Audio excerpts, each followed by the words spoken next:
मोठ्या प्रमाणात शहापूर ते मंत्रालयाला धडकणारा जो आदिवासीचा मोर्चा पोलिसांनी मुलुंड या ठिकाणी थांबवला, मात्र ते शिष्टमंडळ आता मंत्रालयाला भेट देऊन आले आणि काय काय गोष्टी घडल्या त्या संदर्भात जाणून घेऊन आले. काय काय गोष्टी मांडल्या तुम्ही सरकार दरबारी आणि मंत्रालया ठिकाणी जाणारा मोर्चा सकाळपासून इथं थांबून ठेवलेला आहे.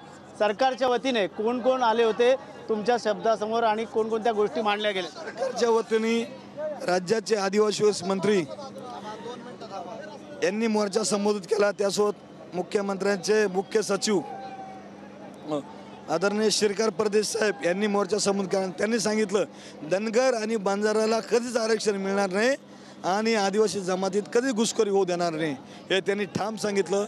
आदिवासी पदभरत्यांसंदर्भात चर्चा झाली, बिंदू नामावली संदर्भात चर्चा झाली. म्हणजे आदिवासी मोर्चात ज्या मागण्या होत्या त्यांच्या सकारात्मक चर्चा झाली.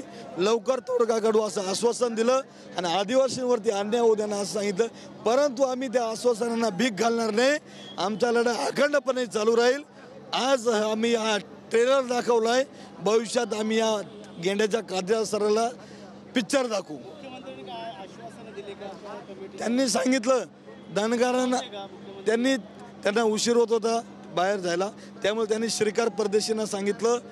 त्यांनी पॉईंट दिले, त्या पॉईंटच्या माध्यमातून हे झालं आणि त्यांनी सांगितलं धनगरांना आणि बंजारांना कधीच आरक्षण दिलं जाणार नाही.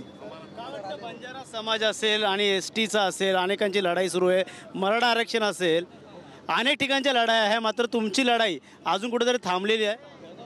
आमची लढाई थांबणार नाही, आजपर्यंत कधीच थांबलेली नाही आणि थांबणार नाही. हे गेंड्याच्या कातडीच्या सरकारवरती आमचा विश्वास नाही. यांच्या छाताडावर बसलोय आज. उद्या त्यांचा नरडीचा गोट घेऊन आम्ही आमचा हक्क हिरावून घेऊ. आदिवासी जमातीत बंजारा धनगराची घुसखोरी झाली नाही पाहिजे. हैदराबाद गॅजेटवरती भारत चालत नाही, तो फेकून द्या तुम्ही. संविधान जिवंत ठेवा, संविधानाला संरक्षण दिलं पाहिजे. संविधान आमचा ग्रंथ आहे. संविधानाच्या माध्यमातून आम्हाला आरक्षण आमचं अबाधित राहिलेलं आहे. संविधानाची पायमली करू नका. त्याच पेसाचे मुद्दे आहेत, छोटा बिंदू नामावलीचे, वसतिगृह आश्रमशाळेचे, गायरावण जमिनीचे, कंत्राटी पद्धत बंद करा. त्याचं 12,500 पदं बरं, बोगस आदिवासी बळकट जागा, या सगळ्या मुद्द्यांना आज आम्ही लढा उभा केला आणि त्यांनी सकारात्मक प्रतिक्रिया दिली. पण तरी आम्ही त्याच्यावर थांबणार नाही. जोपर्यंत आम्हाला न्याय मिळत नाही तोपर्यंत आम्ही आमच्या पद्धतीने लढे सुरू करू आणि शासनाच्या छातावरती बसत राहू. आजचं आंदोलन तात्पुरतं आपण स्थगित करतोय आणि हे उलगलान आज आपण थांबवतोय. मंत्रालयातून सकारात्मक प्रतिसाद मिळाल्यामुळं त्यामुळं, परंतु आम्ही गेल्यावरती पण आमचं आंदोलन सतत पेटत ठेवू आणि ती आज आदिवासी पेटलाय, आम्ही विजून देणार नाही समाजाला. 23 तारखेच्या आदिवासी सल्लागार समितीची मीटिंग देणार आहेत. त्या मीटिंगमध्ये आपल्या शिष्टमंडळाला बोलवणार आहेत. त्या जरांगांना गाजर दिलेलं आहे. त्यांनी सांगितलं हैदराबादच्या गॅजेटची अंमलबजावणी त्या मराठा समाज बांधवाची पण दिशाभूल केली, त्यांना फसवलं. त्यांना पण ते काही होत नाही आणि त्यांना पण आश्वासन देऊन त्यांनी हाकलून दिलं. तो सदावर्ते, तो कुत्रा आहे, तो दारू पिऊन काही बुकतो, त्याच्या नादी कोण सदावर्ते, त्याच्याविषयी न बोललेलं बरं. त्याला आता त्याची लायकी दाखवून देऊ आपण.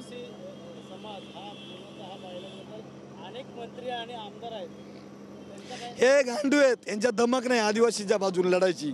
त्याच्यामुळे आम्ही आमच्या आमदार खासदारांवरती विश्वास ठेवत नाही म्हणून हे उलगुलान सुरू केलं. आम्ही स्थगित केलं आणि सगळ्यांचं आभार मानतो.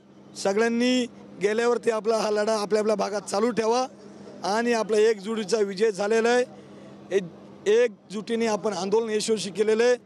त्यामुळे सगळ्यांनी आपापल्या भागात जाऊन हे आंदोलन पेटतं ठेवा एवढंच आवाहन करेल. आणि आदिवासी समाजाच्या विरोधात कोणी जात असेल त्याला धडा शिकवा आणि आदिवासीच्या कोणी नादाला लागत असेल त्याला आदिवासीची अवकात दाखवून द्या. त्यांची प्रेरणा घेऊनच आम्ही आज आलेलो आहे, त्यांची विचारधारा घेऊन आलेलो आहे. आज राघोजी भांगरेंच्या पुतळ्याच्या माध्यमातून आम्ही इथपर्यंत पोहोचलो.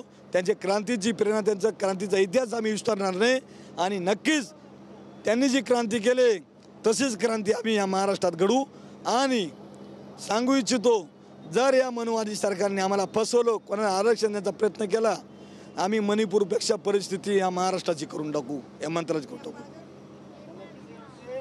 लकी भाऊ जाधव त्यांनी सांगितलं सकारात्मक अशी चर्चा सरकारच्या शिष्टमंडळावर जो झालेली आहे आणि येणाऱ्या काळात जर मागण्या पूर्ण झाल्या नाही पुन्हा एकदा रस्त्यावरती उतरण्याची भूमिका या ठिकाणी आदिवासी समाजाने सांगितली. मात्र येणाऱ्या काळात आता मराठा आरक्षण असेल, बंजारा समिती असेल, या वंजारी असेल, या आदिवासी अशांना आणि धनगरांना कशा प्रकारे सरकार हे टिकणारं आरक्षण देईल आणि कोणाच्या ताटातलं न काढता कशा प्रकारचं आरक्षण त्यांना मिळेल हेच पाहणं गरजेचं राहणार आहे.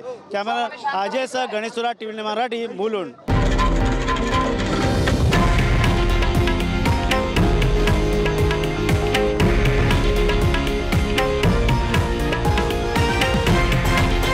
हे आहे देशातील नंबर 1 न्यूज नेटवर्क आणि आपण पाहत आहात TV9 मराठी, एकमेव.